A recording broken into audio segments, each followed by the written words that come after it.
practice, and has been a pioneer and a founder of that practice for us. Santosh, nice to have you once again. So please come on stage. And we have three other panelists. So we have a renowned speaker, Dr. Jennifer Holmgren, MD of Landsat Tech. Dr. Jennifer, if you could please come up on stage. Dr. SSV Ramkumar, Director R&D Indian Oil. Is there? Yeah, Mr. Ramkumar, Dr. Ramkumar, if you would please come. And then we have Paul Harnick. Paul leads KPMG's global chemicals practice based in New York.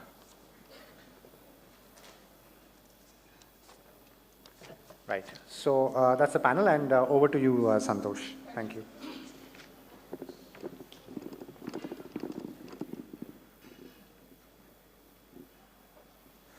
A very good afternoon to all of you, and welcome to this section on circular economy.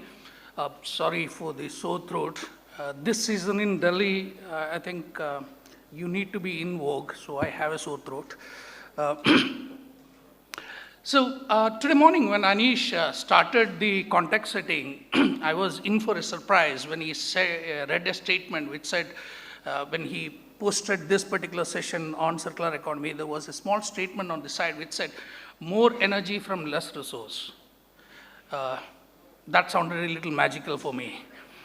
But I think what the evolution of circular economy is doing is just that.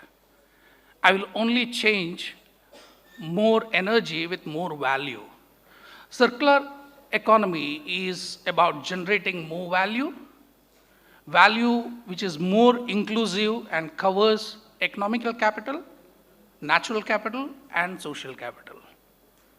The natural and social capital are very critical when we talk about circular economy. And to make this possible, the intellectual capital need to raise above the conventional. And talk about intellectual capital, I'm very honored to call upon stage one of the biggest thought leaders in current times to address you on how new thoughts and innovations around circularity is changing the conventional landscape. An award-winning innovative energy technology expert, widely recognized for her leadership in industrial biotechnology and corporate social innovation. It's my privilege to welcome Dr. Jennifer Holmgren, CEO of Landsat Tech, to speak to you. She has a presentation, so can we get the presentation on the stage, please? Thank you so much. I really appreciate the introduction, and more importantly, it's my real pleasure to be here with you. I want to use Landsat Tech as an example, but what I really want to talk about is innovation, because at the end of the day, there is no energy transition unless we change the way we do things.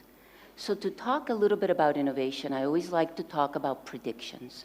So let me start with a few predictions.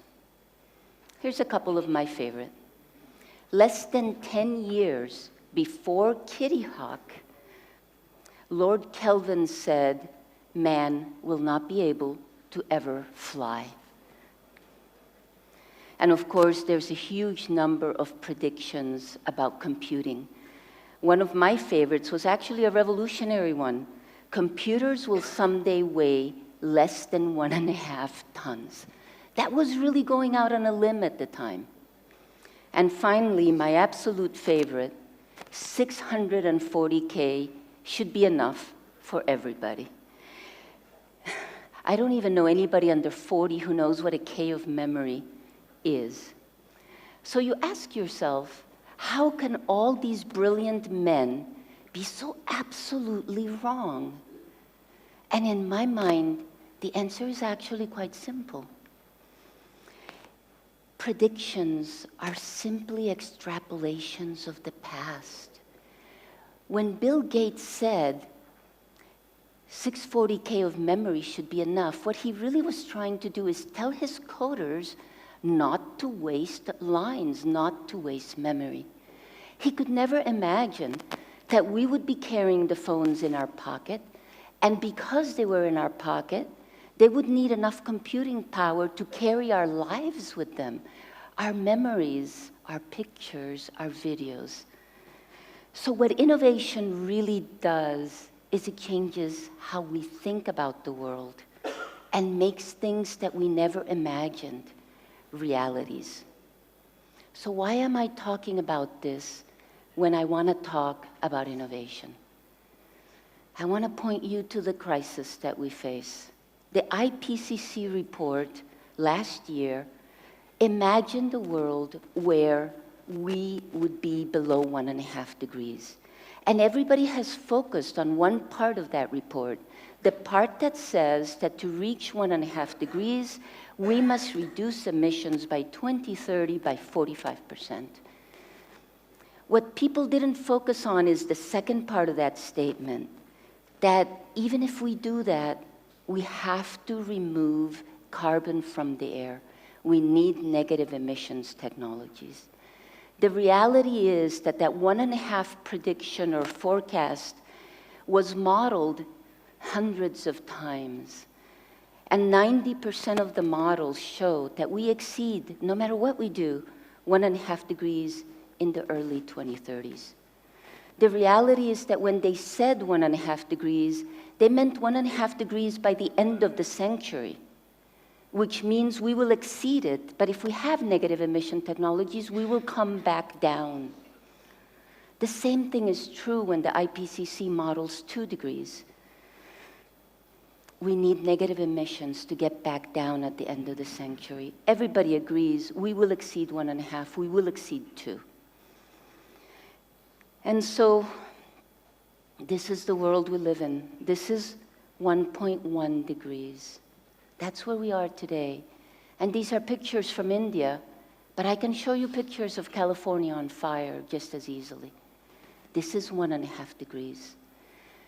And in the words of Tom Chi, I would argue we have to stop talking about what degree we are trying to achieve. We have to stop having a vision that is just about minimizing suffering. The vision has to be about how we create a new future, how we create a better planet, how we create the world we want to live in. And I would argue that to do that, we need innovation. And that is the only way we will get there. I would also argue to do that, we need to rethink our carbon economy. We cannot think of carbon and diamonds as the only precious carbon resource. All carbon is precious, every single atom. And every single atom has to be locked away and only taken out when it is absolutely necessary. I would say that we could say that carbon-free renewable energy is available today. I would then say, however, that if we're going to put ourselves on a carbon budget, we need to reserve carbon for the things we needed. We need carbon for fuels. We're going to need fuels for a long time, especially aviation. And we have to have carbon for chemicals. The reality is that we're never going to make carpet fiber without carbon. So if we want a low-carbon world, we need to preserve the budget for the things we needed. And to the theme of this panel, we need to learn to recycle carbon, to reuse carbon, to use it as many times as possible. And I would say that some of the pollution we see, whether it's in the ocean or in our air, is because we consider carbon not precious enough and we waste it.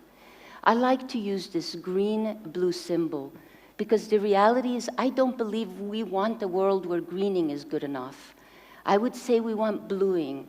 We want to regenerate our ecosystem. We want this world for ourselves and for our children. Using Landsat Tech as an example, what we do is we recycle carbon emissions. We have a bacteria that takes carbon monoxide, hydrogen, and carbon dioxide and converts that to ethanol. Where do you find these sources? Often in industrial sites like steel mills and ferroalloy plants. We take that carbon, we pump it into a bioreactor, a bacteria eats it, and it makes ethanol. We've also learned how to take ethanol and make jet fuel, and we can show these things work. Now, you're all sitting there thinking, Jennifer, this sounds like science fiction. It's actually not. This is our first commercial plant in China. The green pipe brings the gas from the steel mill. We compress it, we put it in our bioreactor, and out comes ethanol. And indeed, we've started this commercial plant last year in May, and we've now produced almost 40 million liters of ethanol. Of course, you can use gaseous streams, but as many of you know, there are so many pockets of carbon trapped in waste biomass, trapped in trash. If you couple this technology with a gasifier, partial oxidation to make carbon monoxide and hydrogen, the organism will happily eat it and also make ethanol. I came to Delhi on Saturday. Northern India alone has over 90 million tons of biomass that is burned annually. If we can convert that, we could make over 20 billion liters of ethanol with things, resources that are wasted today. We've done the same thing with municipal solid waste. We've been running a pilot plant in Japan, taking unsorted municipal solid waste and making ethanol. So of course, we're building multiple commercial plants. The top one is the one in China that I showed you. We're building one with our dear partners and friends, Indian Oil, at a refinery in Panipat. We are building one in a steel mill in Europe with ArcelorMittal, and we're building a ferroalloy one in South Africa.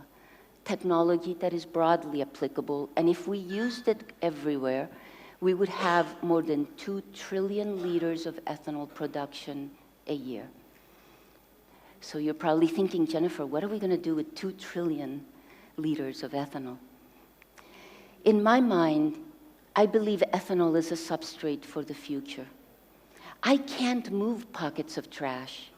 I can't move waste gas emissions. But I can convert that carbon and that energy into ethanol, and I can move the ethanol. And I can take that ethanol and make jet fuel, and we flew a plane from Orlando to Gatwick last year using recycled emissions from a steel mill converted to jet fuel, and we started to work with partners to make polyethylene and PET from ethanol. Chemicals, in my mind, are the next frontier. Obviously, making MEG and PET and PE are important paths, but I don't want to make everything from ethanol. I want to start with the waste gases and go directly to the chemicals. Why are chemicals important? We spend all of our life focusing on energy. Well, it turns out that looking at oil demand, according to the IEA, 30% of growth in the next 10 years will come from the need to produce chemicals. And while we complain about coal power plants, the reality is that in 2015, the apparel industry emitted as many greenhouse gases as 200 coal power plants. This is an important sector to go after. We cannot ignore any pocket of carbon. We have to reuse it all. So what we've done is we've spent the last 10 years developing the capability to biologically modify our organism so they can directly make other products. And what we've been able to do now, after learning how to do that, a few targeted molecules which are essential to the world, we've learned how to make it directly from gas. We now have this organism that can take gases directly and make acetone, which is so important to the acrylic industry, etc. And in fact, I think you know how acetone is made. Many, many steps, and it's not even a direct product. It tends to be a byproduct of phenol production. Imagine if you could make that from gas. But more importantly, I want you to imagine a future that's a little different. This is our ethanol plant in China. The difference between thermocatalysis and biocatalysis is that thermocatalysis are always adjusted, whether it be the reactor, the pellets, the catalyst. Biocatalysts can't be adjusted. They're like you and me. They can only live within a certain constraint of temperature and pressure, etc. So what that means is once I've built a plant to take gases to ethanol, and I have an organism, which is basically modified, to make other chemicals, I should be able to put that organism into the same reactor. So when I have 1,000 plants taking waste gases and gasified municipal solid waste to ethanol, and I want to make acetone or isopropyl alcohol, all I need to do is put those organisms in the same reactor. Distributed production of chemicals at site in existing depreciated assets. Why does that matter? Because today, when we plan for chemical production, how do we do it? Isobutadiene goes up. Everybody decides to build isobutadiene capacity. 4 years later, everybody has isobutadiene capacity, and the price goes down. You don't have to chase cycles anymore if you can do this. It changes everything. It changes everything. So I will comment with some thoughts from Buckminster Fullerene. Buckminster said, we don't change anything by trying to beat the existing model. The only way to change something is to step away from that model, to step away from that box. And that is what disruptive innovation allows us to do. I will offer up solar panels as an example, okay? As late as 2014, the whole world was making fun of solar. We're never going to have solar. It's never going to be economic. Who cares? In 2018, 16% of net additions were solar or wind. In less than 4 years, we went from this will never happen to this is actually what's happening. And the reason that this kind of thing happens is because new technologies grow exponentially. They do not grow linearly. And human beings, we think linearly.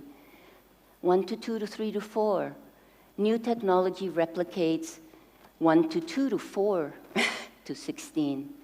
And so what happens is everything changes very quickly because new ideas that make sense quickly come down the cost curve and quickly replicate. And the more they do this, the more they get better and better and better. But I will also offer up that the solar revolution was not about power. The solar revolution changed other things.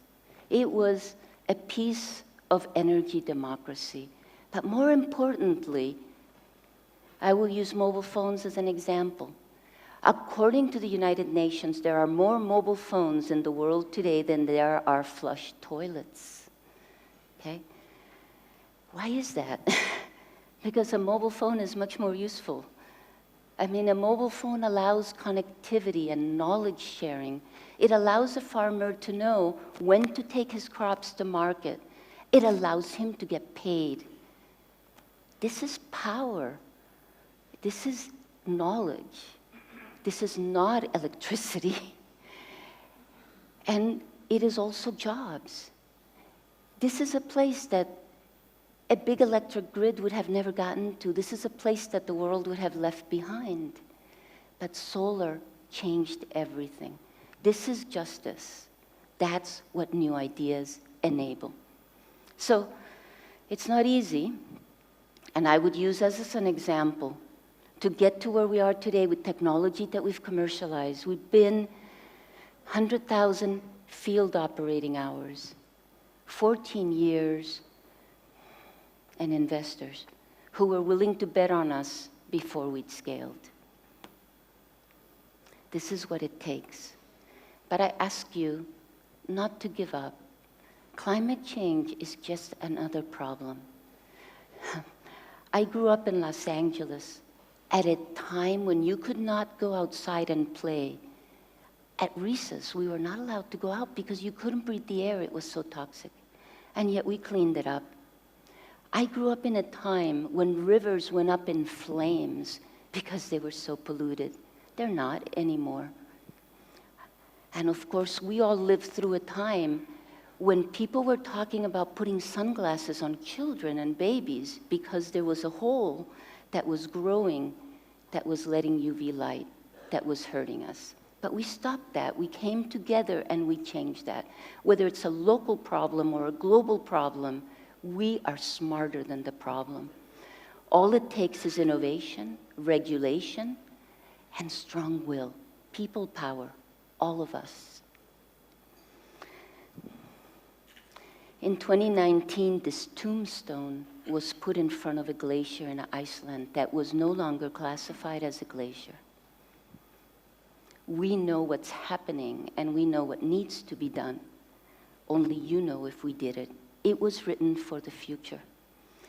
I would tell you that I believe we live in the absolutely best time to be alive. As a scientist, I love it. I can create change. Everything I do matters. As an individual, each of you knows that you can save resources and reuse resources. You have to think about your carbon footprint. You have an impact every day. And as government, you have a real impact because you can choose whether you follow all the other economies and all the mistakes they made, or you can choose to step over them and create the change. Forget about the grid. Bring that young man enough power that he can create a business powering electronic devices. It's all a risk. We all take risks, but this is what it's going to take. I used to start my presentations by saying, I dream of a world where a steel mill will not only make the steel for a plane, but it will use its gases to power that plane.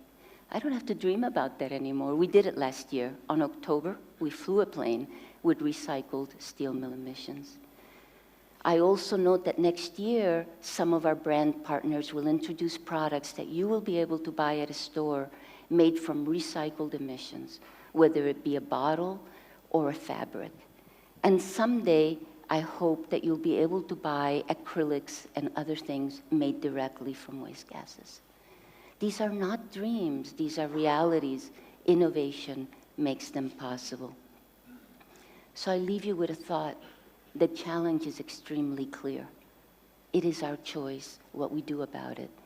But I assure you that everybody in this room is smarter than this challenge. Thank you.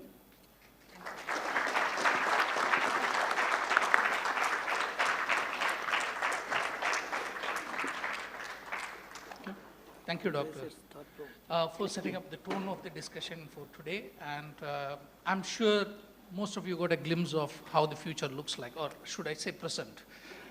Yeah, it's more like the present. You have already done it. See, remember the electric future, which the publication which you got, that's not going to be a reality until unless we integrate circularity. Because the electric future is going to produce a lot of e-waste. And until unless we build in the circularity, it is not going to be the right kind of future. And circularity around multiple materials, products, services is evolving. And you would have seen many case studies around plastics, which is kind of the talk of the nation as of now. And we have one of the experts to talk to us about that. And let me introduce Dr. Ramakumar, who is the Director R&D from Indian Oil, and he is also the board member.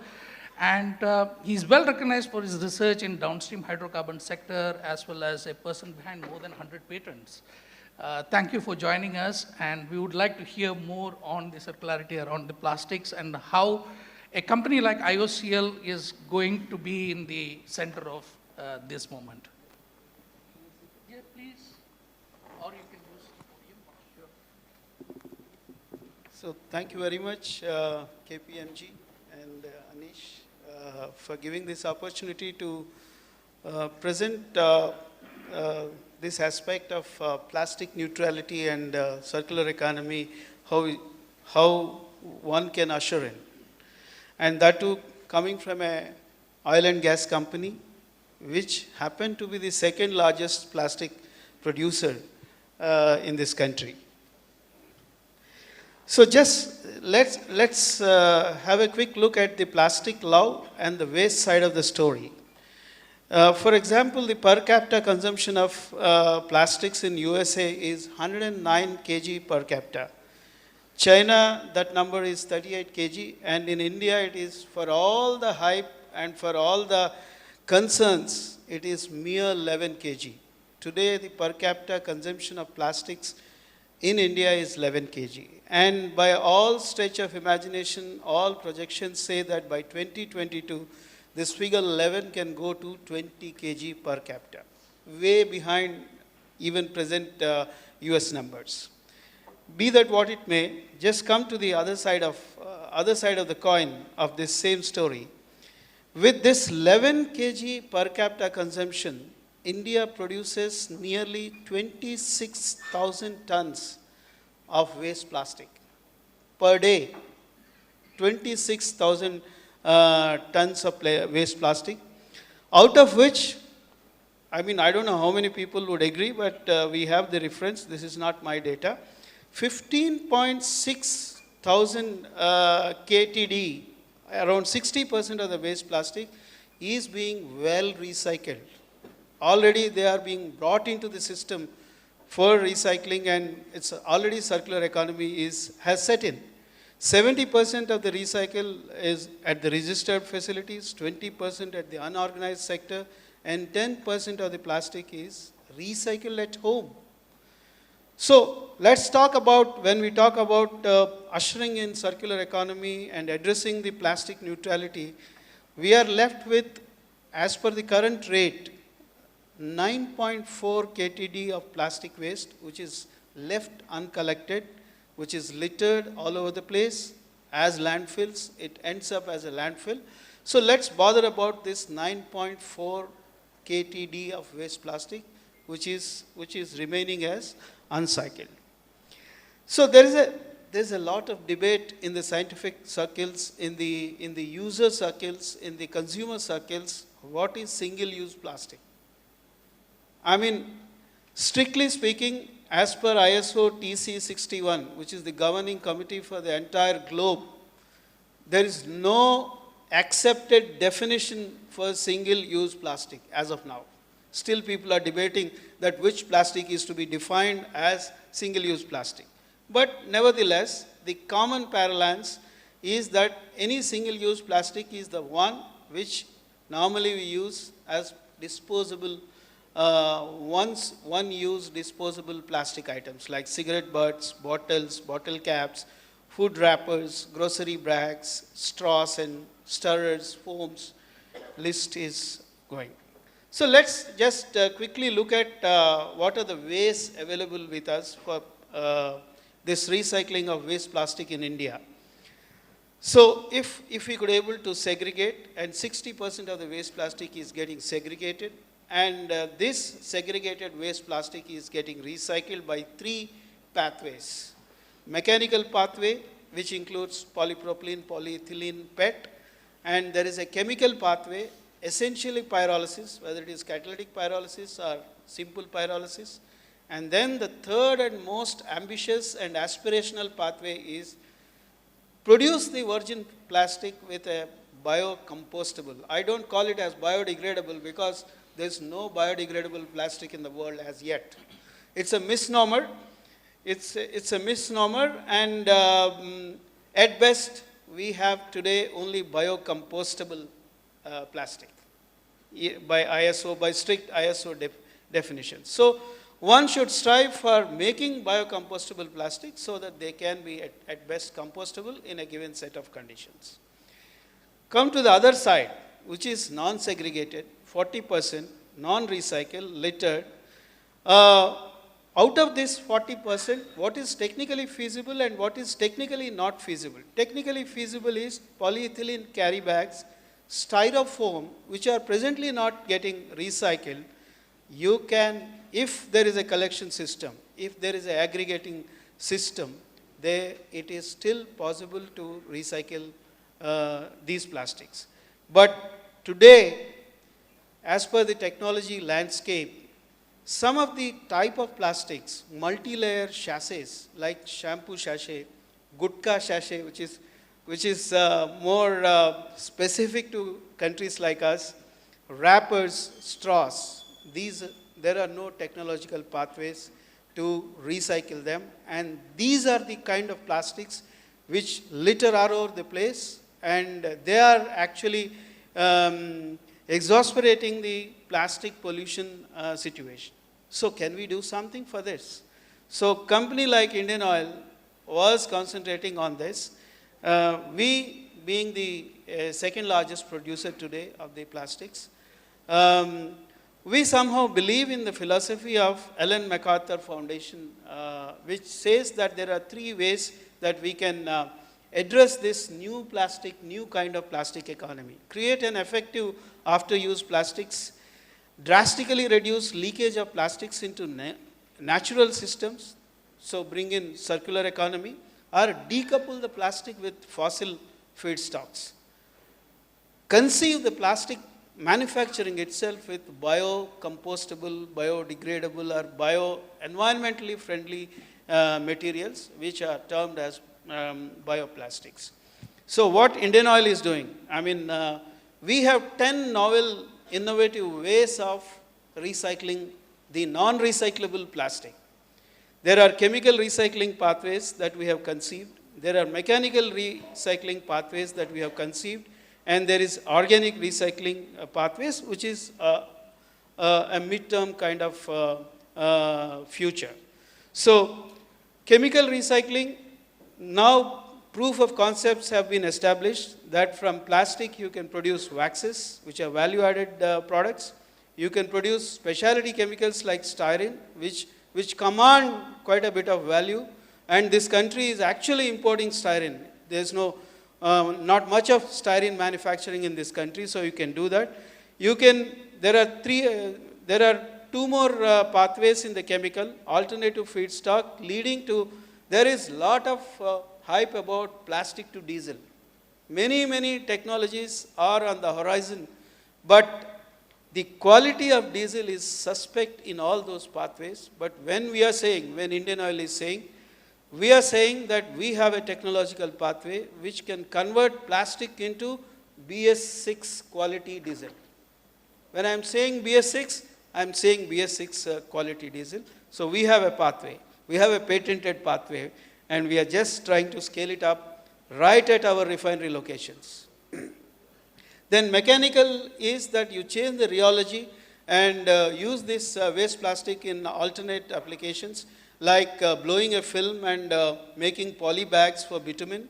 Introduce the waste plastic in a mechanically modified way into the bitumen for road paving applications, which we have done. And you convert the waste plastics into paver blocks.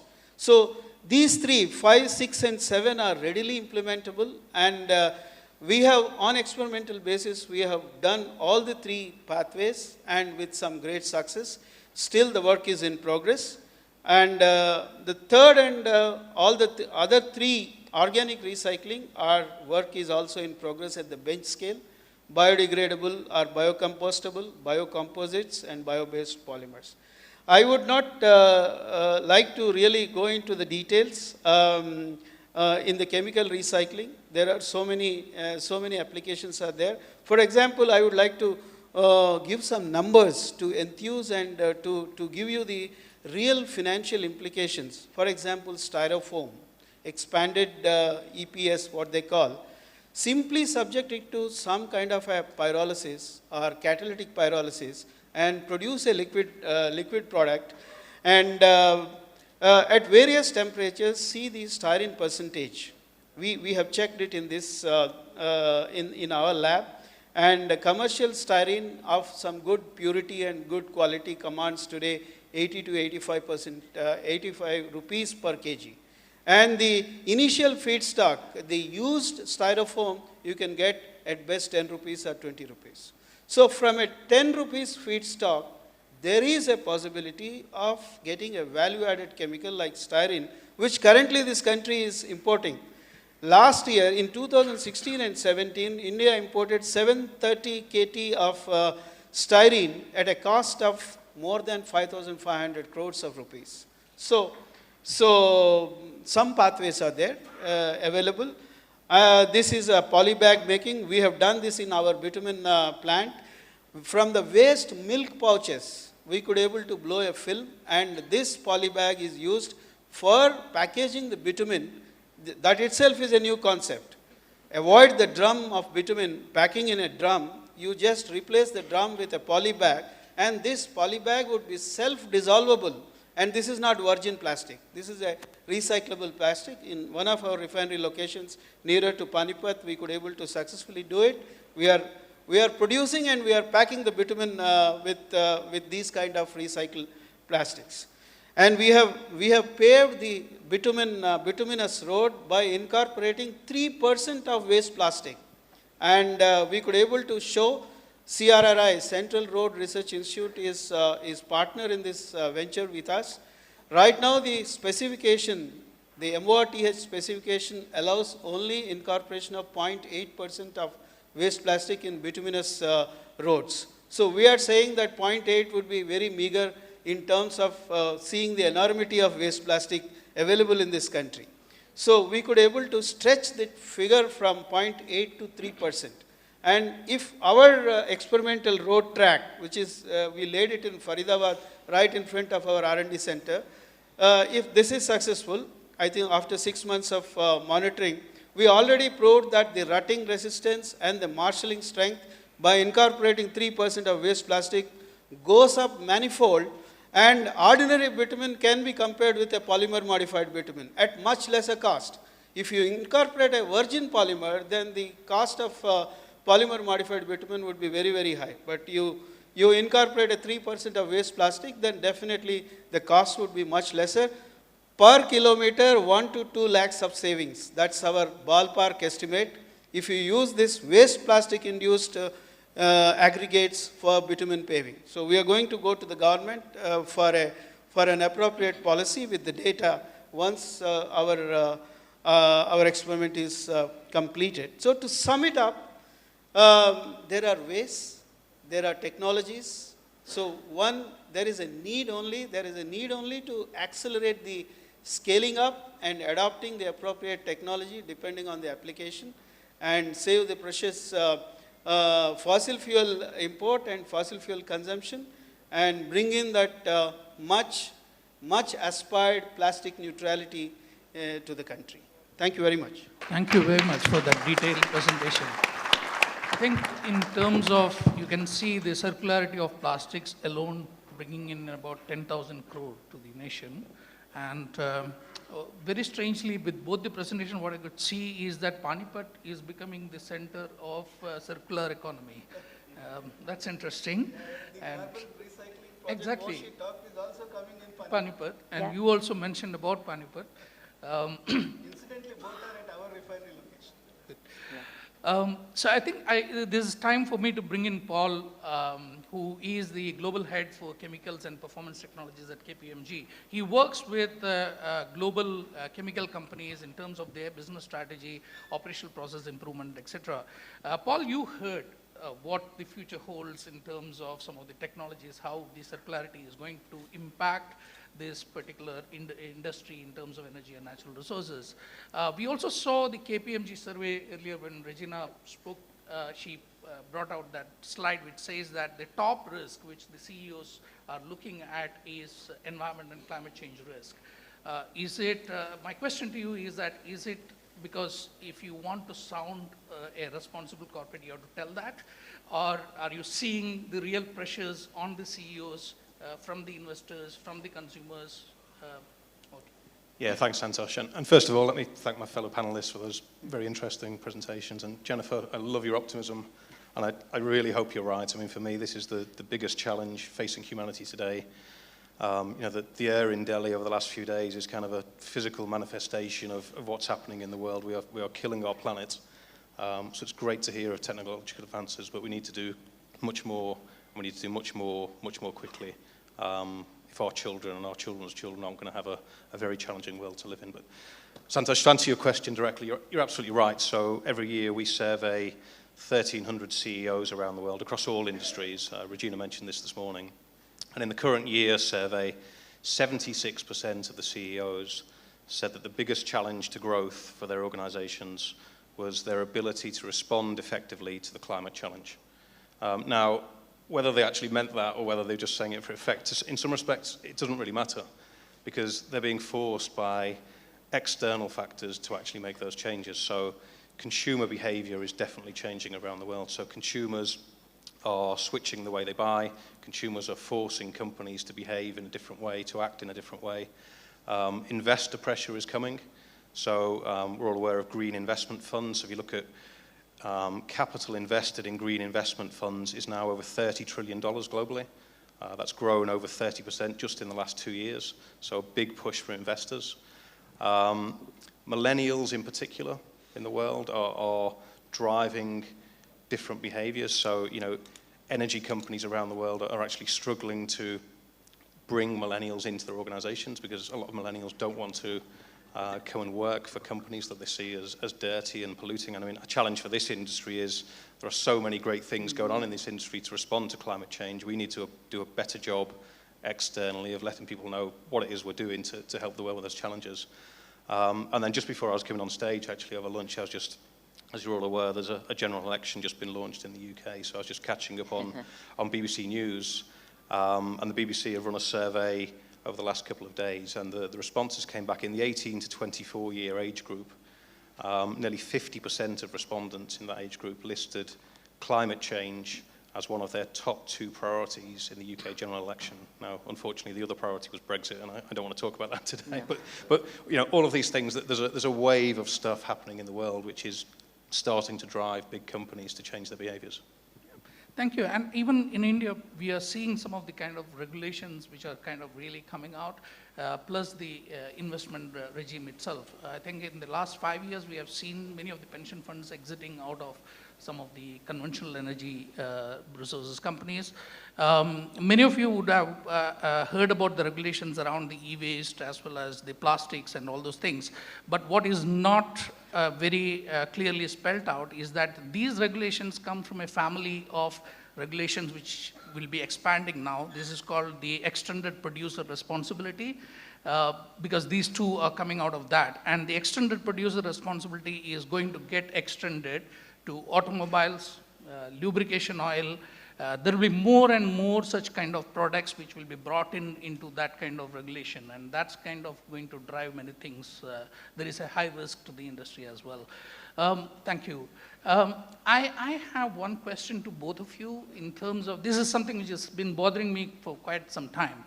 We are seeing kind of decarbonization on the fuel side. Okay, that's kind of going to the future.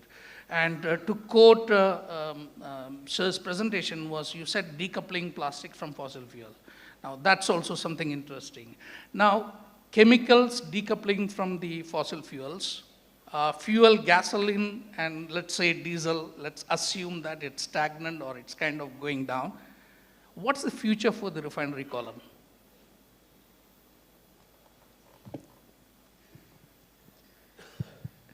So first of all, I mean, this question almost every day we face this, that on one hand, we have the aspiration as a country to emerge as the regional refining hub, and heavy augmentation in refining capacity is happening. On the other hand, there is a e-mobility buzz, and there is every debate in every corporate that probably the conventional fossil fuels are going down. But given the growth trajectory of this country, you take any number of projections, any number of energy estimates, whether it is IEA, whether it is BP Energy Outlook, whether it is our own very Niti Aayog projections, till 2030, coal and fossil fuels, they are going to be the robust, they have a very robust demand, and they are going to be the primary energy providers and primary energy sources. So the need of the hour there is, while they will remain as primary energy sources, how efficiently that we can use them, what is the efficiency enhancing measures out of the known fossil fuels. This is one aspect.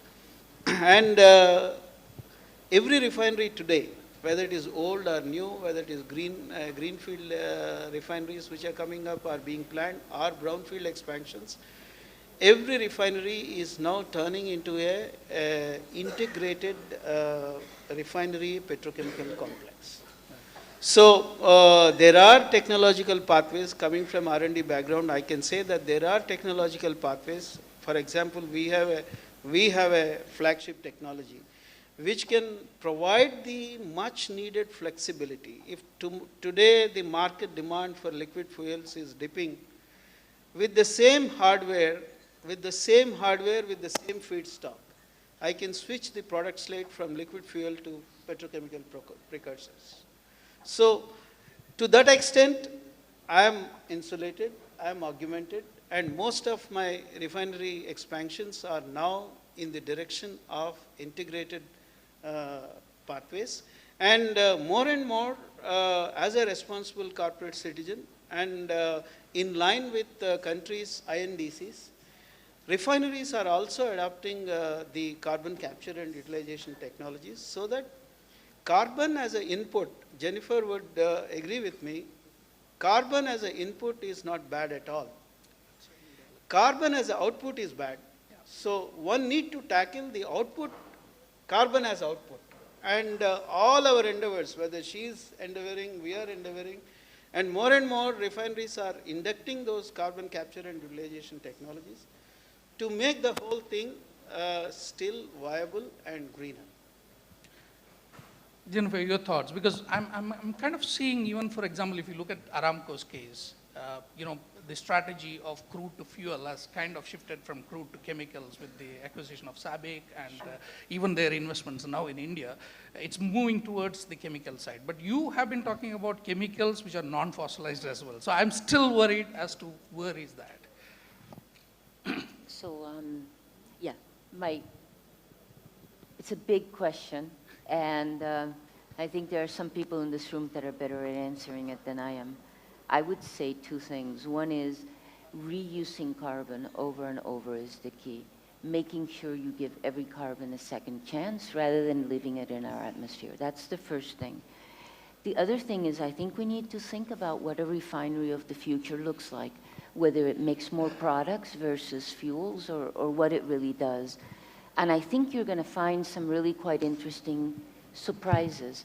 One of the things, and if you think about the US where gasoline is going down, where diesel is going down, but you still need jet fuel and it's going up, how does a refinery make more of a product that used to be a byproduct, right? Jet fuel is in general more of a byproduct than it is the first direct product.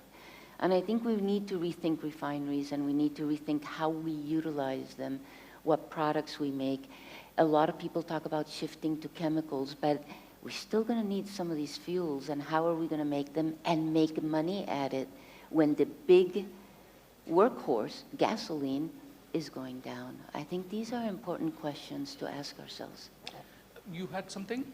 No, just on the kind of the Aramco question specifically. I spent a lot of time in the Middle East. I think a lot of that is a response to the kind of the 2030 mobility agenda. So the issue of driverless cars, electric vehicles, and the impact that's going to have on the oil industry. I think that is driving a lot of Aramco's behaviour around both the acquisition of SABIC and the oil to chemicals agenda. It's about finding different places to place their feedstock as the kind of the automotive demand starts to come off over the next 10 or 15 years.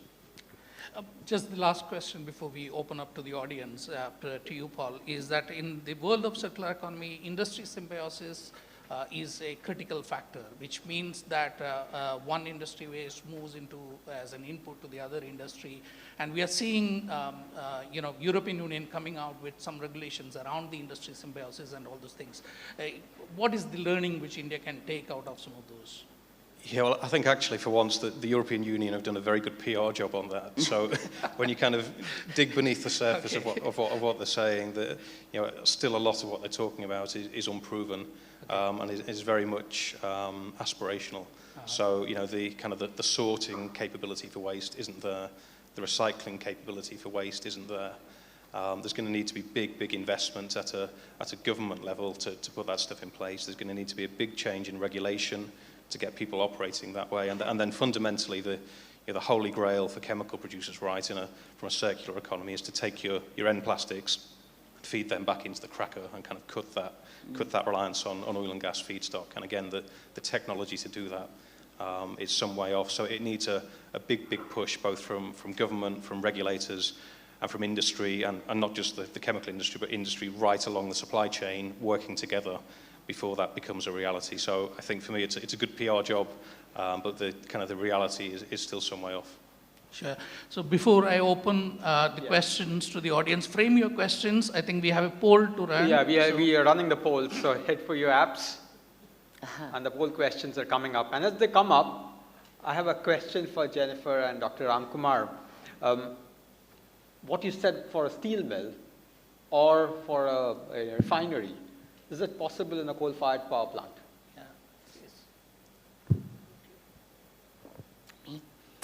No, actually. The reason it isn't is because that is just CO2, and CO2 has no energy. And so we would need hydrogen. We've looked at generating the hydrogen using electrolysis or something like that. The energy demand to make the hydrogen from electrolysis would be so great, it would be equivalent to the coal power plant. So you might as well not, you know what I mean? If you're going to install that much capacity, you might as well replace it. Maybe this coal-heavy nation will leave that as the next challenge for you. Oh, there you go. Okay, so let's go to the polls. The first question: what is the most practical measure to reduce oil imports? You choose one, because that gives us a sense of what it could be or where the mood of the audience is.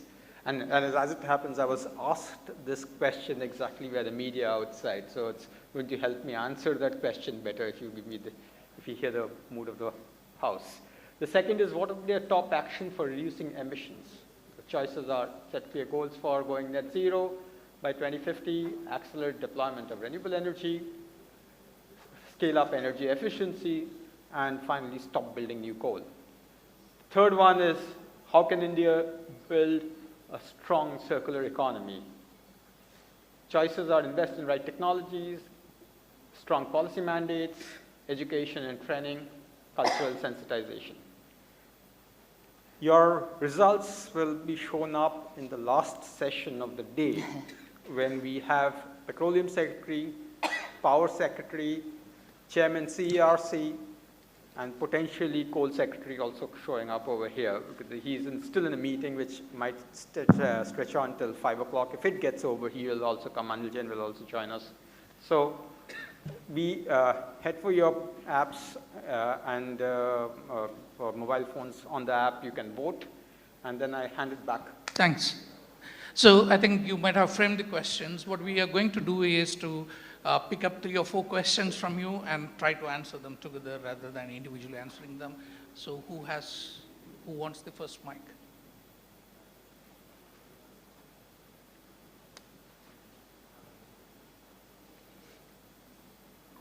Okay, so while you are still framing the questions, I have one question to you. You are on the board of IOCL, and you are seeing some of these things which are happening to you. What is going to be IOC in 2030? I have a very well-rehearsed answer for this. It's not only just for the sake of answering this question, but I believe with conviction in what I'm saying. I mean, without going into the theoretical aspects of the question, I'll simply give you a chance to crystal ball gauge the future Indian oil retail outlet. That will hold the answer as a board what we are thinking at the top of the Indian oil. Indian oil outlets are everywhere, all pervading in this country. Just 5 years hence, wheel in your car to any Indian oil outlet, you will get the cleanest possible fossil fuels. You will continue to get MS and HSD at the highest level of fuel quality that is possible in the world, not only in India, in the world. This is the first thing. Second is, you may get a chance, if you have a flexi fuel, you can get in our retail outlets the methanol blended, ethanol blended in all varying percentages.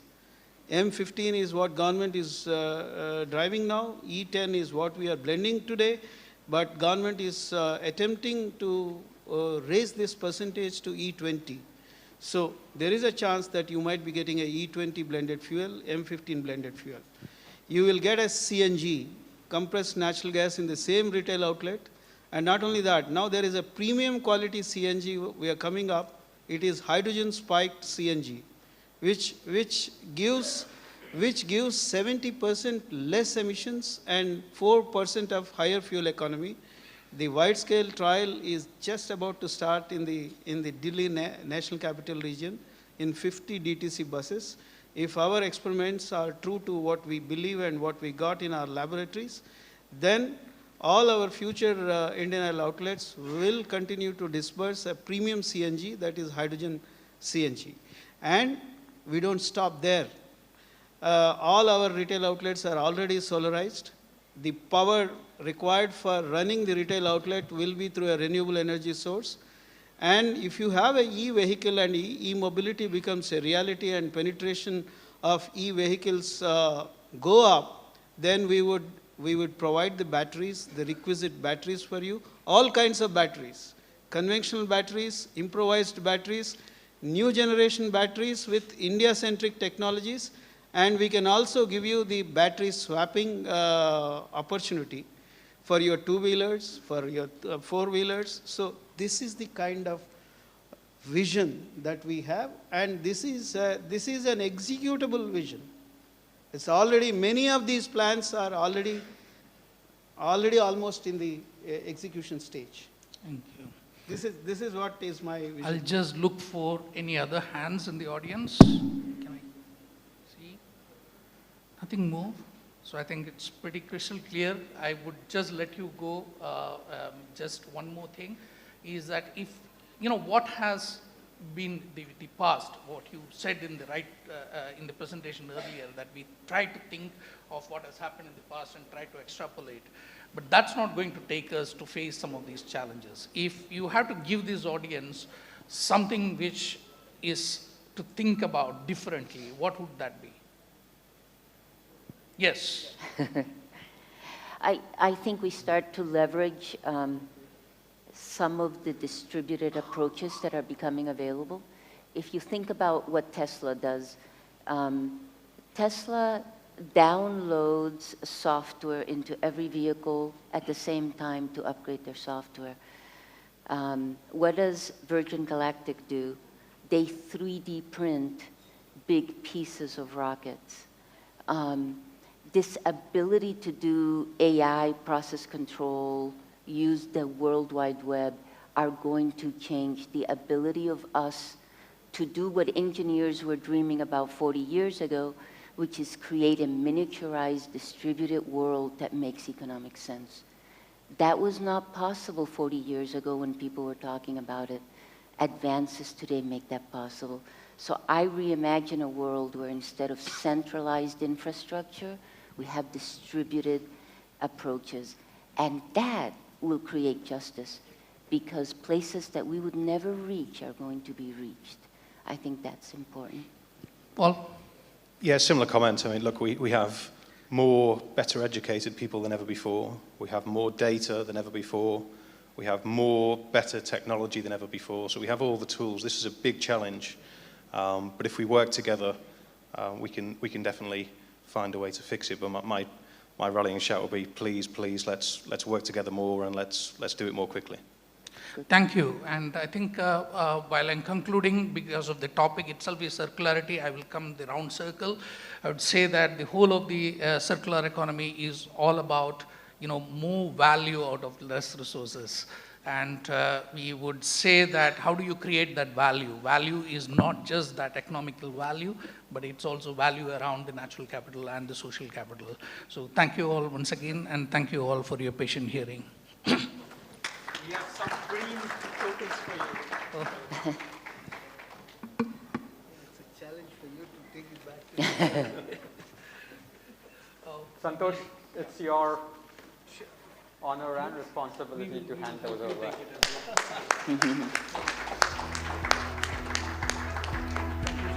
Thank you. Thank you.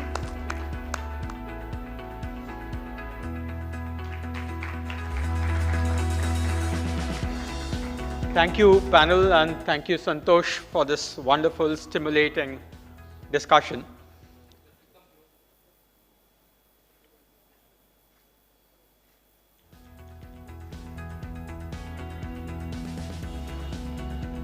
So when I heard Jennifer in Manila and when I heard Dr. Ramkumar speak passionately, okay.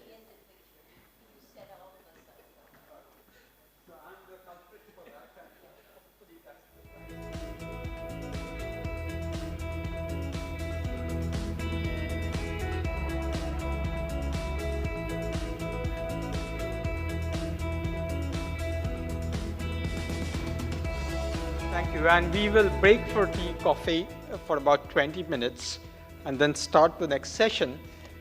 The next session is equally important and interesting.